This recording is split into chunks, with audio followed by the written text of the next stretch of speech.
Mallayya Jewellers, Ottupara, Vadakkanchery. Phone 04884232666. NCPയിലെ മന്ത്രിമാറ്റം വൈകുന്നതിൽ അതൃപ്തി പരസ്യമാക്കി Thomas K Thomas. എന്താണ് അനിശ്ചിതത്വം എന്താണെന്ന് തനിക്കറിയില്ലെന്ന് തോമസ് കെ തോമസ് പറഞ്ഞു. പാർട്ടിയുടെ തീരുമാനമാണ് മന്ത്രിമാറ്റമെന്നും അത് എന്തുകൊണ്ടാണ് ഇങ്ങനെ തട്ടുന്നതെന്നറിയില്ലെന്നും അദ്ദേഹം പ്രതികരിച്ചു. തനിക്കെതിരെ സാമ്പത്തിക ക്രമക്കേട് എന്ന് പത്രത്തിൽ വാർത്ത വന്നു. എന്ത് സാമ്പത്തിക ക്രമക്കേട് എന്ന് തനിക്കറിയില്ല. ഇങ്ങനെ വാർത്തകൾ പുറത്തു വരുന്നതിന് പിന്നിൽ അജണ്ട ഉണ്ടാവും. പാർട്ടിക്കുള്ളിൽ നിന്ന് തന്നെ ആവാൻ സാധ്യതയുണ്ടെന്ന് തോമസ് കെ തോമസ് പറഞ്ഞു.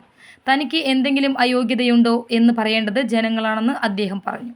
മന്ത്രിമാറ്റത്തിൽ തീരുമാനം വൈകാൻ പാടില്ല. ഇന്നലെ തന്നെ തീരുമാനം ഉണ്ടാകേണ്ടതായിരുന്നുവെന്ന് അദ്ദേഹം പറഞ്ഞു.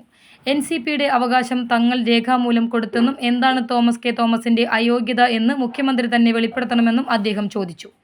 ഇങ്ങനെ നീട്ടിക്കൊണ്ടുപോകാൻ കഴിയില്ല. മന്ത്രിയാകുന്നതും ആകാത്തതും ഒരാളുടെ തലയിലെഴുത്ത്. പക്ഷേ ഒരാളെ അപമാനിക്കുന്നതിന് പരിധിയുണ്ടെന്നും യെസ് ആയാലും നോ ആയാലും തീരുമാനം ഉടൻ വേണമെന്നും തോമസ് കെ തോമസ് പറഞ്ഞു. മന്ത്രിമാറ്റം വൈകുന്നതിന് രാഷ്ട്രീയ സാഹചര്യം എന്നാണ് മറുപടി.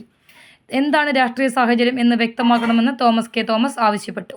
ജീവിതകാലം മുഴുവൻ കാത്തിരിക്കാൻ കഴിയില്ലെന്നും ഇനി ആകെ 1 വർഷം 7 മാസമേ ഉള്ളൂവെന്നും അദ്ദേഹം പറഞ്ഞു. വിവാദത്തിന് പിന്നിൽ ആരെന്നറിയില്ല. കുട്ടനാട് ലക്ഷ്യം വെച്ചിരിക്കുന്നവർ ഉണ്ടാവാം. അതിൽ LDF മുന്നണിയിൽ ഉള്ളവരും ഉണ്ടാവാം എന്നും തോമസ് കെ തോമസ് പറഞ്ഞു. News desk any time news. കൂടുതൽ വാർത്തകൾക്ക് ഞങ്ങളുടെ ചാനൽ സബ്സ്ക്രൈബ് ചെയ്യുക. ഫേസ്ബുക്ക് ഫോളോ അപ്പ് ചെയ്യുക. വാർത്തകൾ വേഗത്തിലറിയാൻ എനി ടൈം ന്യൂസ്.